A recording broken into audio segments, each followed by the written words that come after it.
우리나라를 방문하고 있는 스티븐 비건 미 국무부 부장관이 오늘 2박 3일간의 한국 방문 일정을 마치고 일본으로 이동합니다. 비건 부장관은 오늘 오전 청와대를 방문해 서훈 국가안보실장을 만났는데 대북 추가 메시지가 있었을지 주목됩니다. 비건 방한 기간에 트럼프 대통령은 3차 북미 정상회담 가능성에 군부를 뗐는데요. 과연 현실성이 있을까요? 왕선택 통일외교 전문기자 연결해서 자세히 들어보겠습니다. 자, 왕선택 기자. 네, 왕선택입니다. 예. 자, 비건 부장관 오늘 오전에는 청와대를 방문했다고요? 네, 그렇습니다. 비건 부장관이 오늘 청와대를 방문한 것은 확인이 좀 됐고요. 서훈 국가안보실장과 대화를 한 것으로 파악은 됐는데 문재인 대통령은 만나지 않은 것으로 관측되고 있습니다. 서훈 국가안보실장과 비건 부장관은 트럼프 대통령의 최근 발언, 즉 북미 정상회담이 가능하다라고 하는 그 발언에 대해서 의견을 교환을 했을 것으로 보이고요. 예. 문재인 대통령의 북미 정상회담 촉진자 구상, 이것도 좀 의견을 교환했을 것으로 보입니다.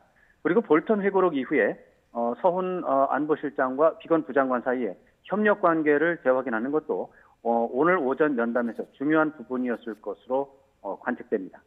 예. 자, 비건 부장관 한국 방문 일정 오후에 방일한다니까 거의 마무리가 된 건데요. 비건 부장관의 네. 메시지를 어떻게 정리할 수 있을까요? 두 가지로 정리해 볼 수가 있겠습니다. 하나는 한국을 상대로 해서, 그리고 두 번째는 북한을 상대로 한 메시지가 되겠습니다. 예. 한국을 상대로 해서는 남북 협력에 대한 한국의 정책을 지지한다는 것인데요. 이것은 한미 워킹그룹에 대한 비판 여론이 있었는데 이것을 의식한 메시지라고 볼 수 있겠습니다. 그리고 북한에 대한 메시지는 북한과 대화할 준비가 돼 있다. 그리고 호응을 좀 해달라라고 하는 그런 촉구가 있고요. 그러면서 북한에 대해서 최선의 외무성 제1부상을 거론하면서 새로운 접근법을 가져달라 이렇게 촉구하는 그런 메시지로 정리해 볼 수가 있겠습니다. 예. 자, 최선의 제1부상에 대한 비난과 함께 어제 그 이동 본부장과 함께 약식 기자회견에서 북한의 만남을 요청하지 않았다 이 확인한 것도 주목을 받지 않았습니까?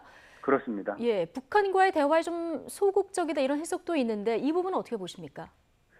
네, 그렇게 해석을 할 수도 있겠다라고 생각을 할 수 있습니다. 그러나 제가 볼 때는 이번 방문이 북한과의 대화를 목표로 진행된 일정이 아니라 예.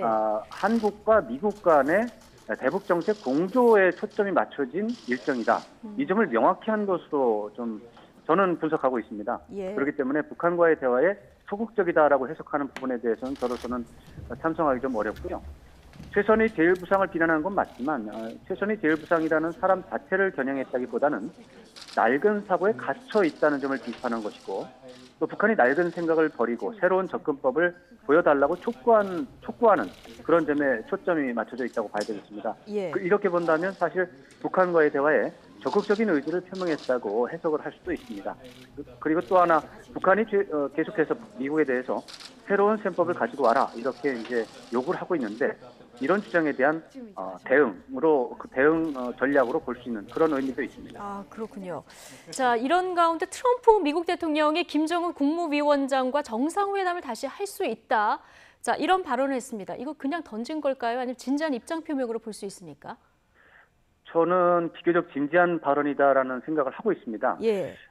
예를 들어서 정상회담을 하겠다 이렇게 말했다면 좀 과한 게 아닌가 싶지만 정상회담을 할 수 있다는 그런 취지로 발언을 했습니다. 그리고 인터뷰를 한 것인데 잠깐 지나가는 말이 아니라 여러 차례 질문과 답변을 통해서 트럼프 대통령의 입장이 확인이 된 것입니다. 그리고 트럼프 대통령이 북한에 대한 언급을 한 것은 몇 달 만에 처음입니다. 특히 올 들어서 정상회담 재개 문제라고 하는 주제와 관련해서는 구체적으로 언급한 것이 이번이 처음입니다. 예. 그리고 트럼프 대통령의 발언은 이도훈 한반도 평화교섭본부장이 지난 6월 18일 날 미국을 방문했고 또 문재인 대통령이 지난 7월 1일에 북미 대화가 필요하다 이렇게 말한 적이 있습니다. 그리고 또 스티븐 비건 부장관이 현재 한국을 방문하고 있고요. 이런 한미 간의 외교 일정을 감안할 때 트럼프 대통령의 발언은 이런 부분들과 연계돼 있다 이렇게 본다면 진지한 발언으로 평가하는 게 맞다고 봅니다. 예. 자, 그럼 이 트럼프 대통령 발언이 진지한 발언이었다고 해도 이 현실성이나 가능성은 또 별도의 문제 같은데 이 가능성은 어떻게 보십니까? 가능성이 있기는 하지만 희박하다 이렇게 말씀드릴 수가 있겠습니다.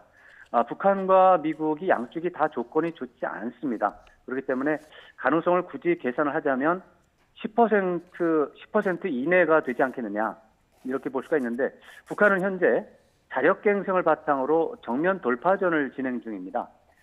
최근에 최선희 제1부상과 권정근 외무성 미국 담당 국장 담화를 통해서 미국의 국내 정치와 연계된 정상회담을 하지 않는다 이런 입장을 보인 바가 있습니다. 예. 또 미국에서는 대선을 앞두고 트럼프 대통령이 이제 반전 카드로서 거론이 되고 있는 것인데 사실은 미국 대선을 앞두고 어설프게 외교 이벤트를 추진했다가 치명적인 역풍을 맞을 가능성이 있기 때문에 매우 조심스럽고 신중하게 판단할 것으로 생각을 합니다. 그렇기 때문에 가능성은 뭐 크지는 않다고 봐야 되는데 다만 이제 북미 정상회담 당사자가 당연히 트럼프 대통령과 김정은 국무위원장인데 두 명 가운데 한 명이 할 수 있다라고 발언을 했기 때문에 예. 이것은 의미가 있다고 봐야 되고요. 예. 미국 대선이 열리는 시점까지 꾸준히 이른바 10월 깜짝쇼 정상회담에 대한 토론이 계속될 것으로 예상이 됩니다. 예, 희박하지만 가능성은 남아 있다. 좀 지켜보도록 해야겠네요. 네, 지금까지 왕선택 통일 외교 전문 기자였습니다. 수고하셨습니다.